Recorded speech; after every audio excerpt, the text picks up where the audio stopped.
Holy Toledo, ladies and gentlemen, this stock just does not stop. Yesterday, we talked about Palantir Technologies possibly hitting $70 by the end of the year, and it soars past that at market open today, closing and at the after hour, sitting right now at $71.54.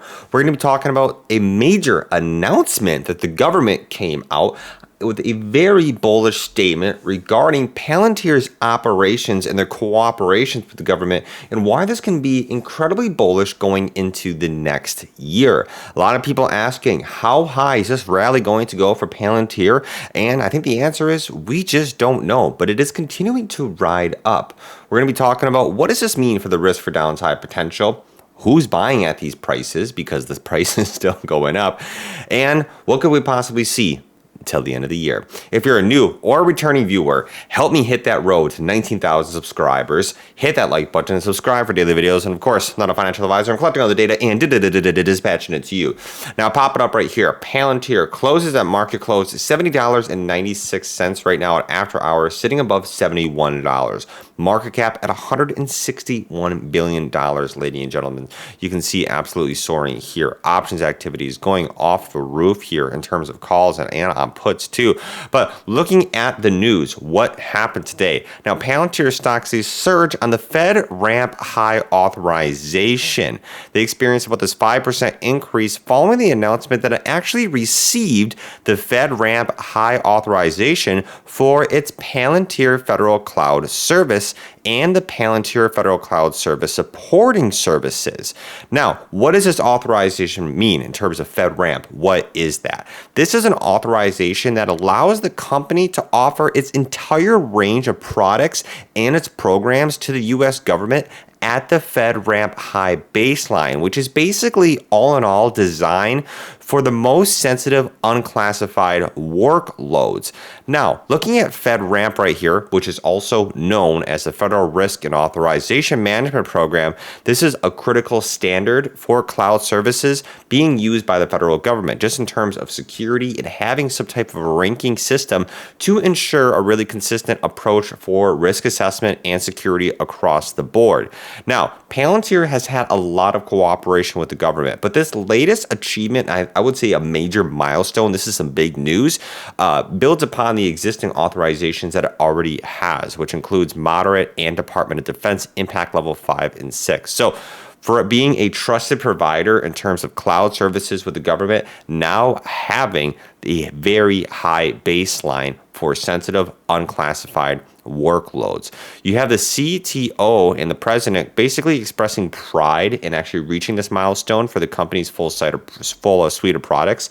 That is a major milestone. This is all including AIP, Apollo, Foundry, Gotham, FedStart, Mission Manager, highlighted the potential for the accelerated collaboration efforts with technology partners to support these U.S. governmental missions. And even with the geopolitical concerns that we have right now, this is also incredibly bullish. So I can see why we're seeing, on top of Palantir's remarkable growth, that we're seeing across the headlines right here, the continuation of the 2024 rally and where Palantir is really sitting out right now.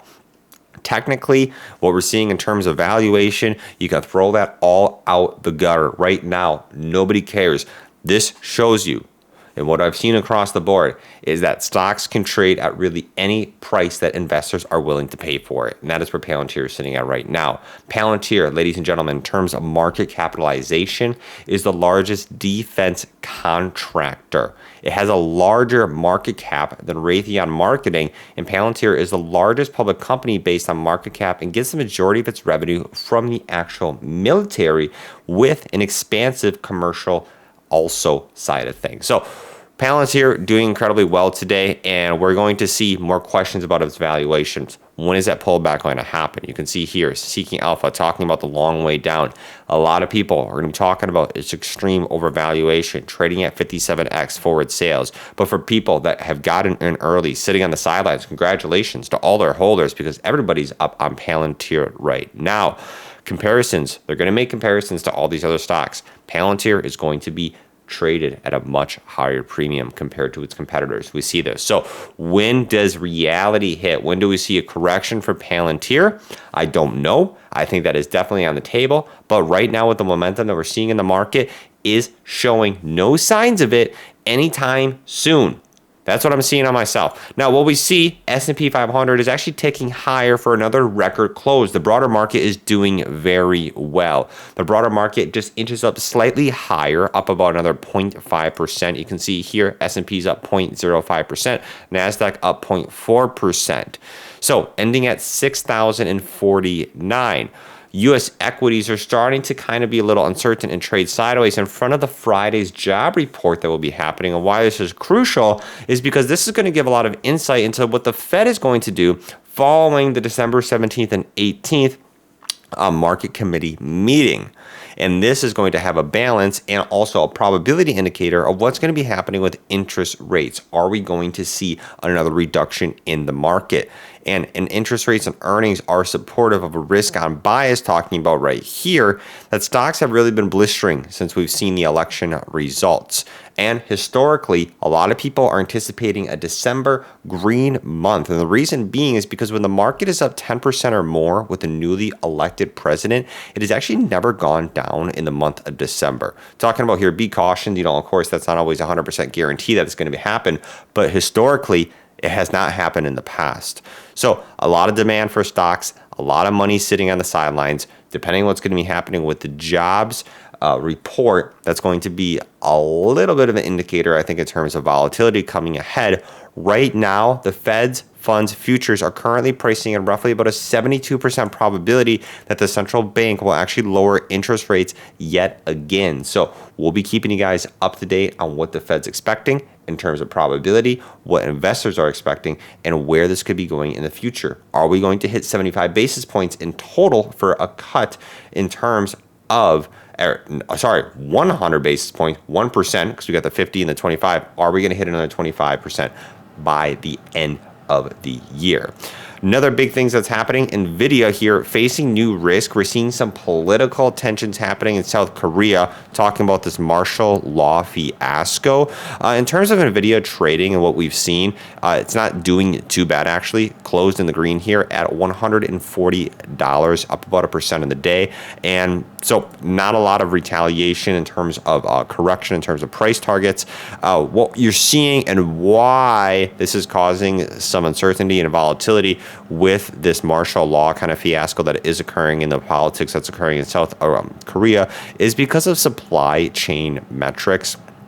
And also in terms of the several $billion of Blackwell sales, that's going to be the new AI chip that NVIDIA is going to be depending on. They're relying heavily on South Korea for memory chips, actually crucial to its performance. So this does have an impact on it. We'll see what happens. We're seeing confusion right now. We'll see how this develops throughout the end of the week. On top of that, also with some more political things that are causing volatility in the stock, we see Tesla that comes down here about 1.59% to about $351. Now, Tesla has done pretty well, especially since after being named, on the board or one of the big players of the Department of Government Efficiency. But after the multi-billion-dollar package got blocked, we saw this from the Delaware judge. This denied Elon Musk's actually $56 billion package for the second time and striking down the performance here. After the shareholders had voted for him to get this, Musk has previously indicated that he could walk away from the EV maker for compensation reasons.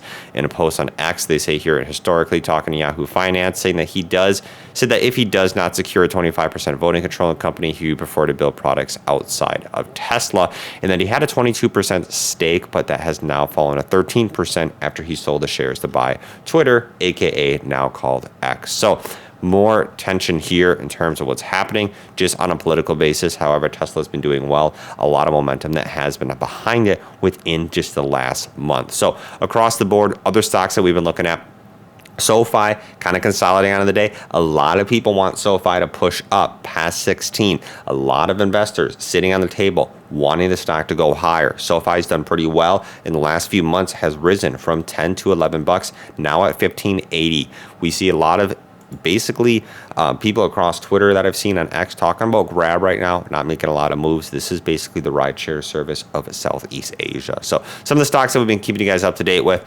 Nonetheless, Palantir leading the pack here, up another 5, 6, even 7%, including the after hours. That's pretty crazy at these prices. What do you make of that? Peace out, take care. I'll catch you guys in tomorrow's video. Have a wonderful day.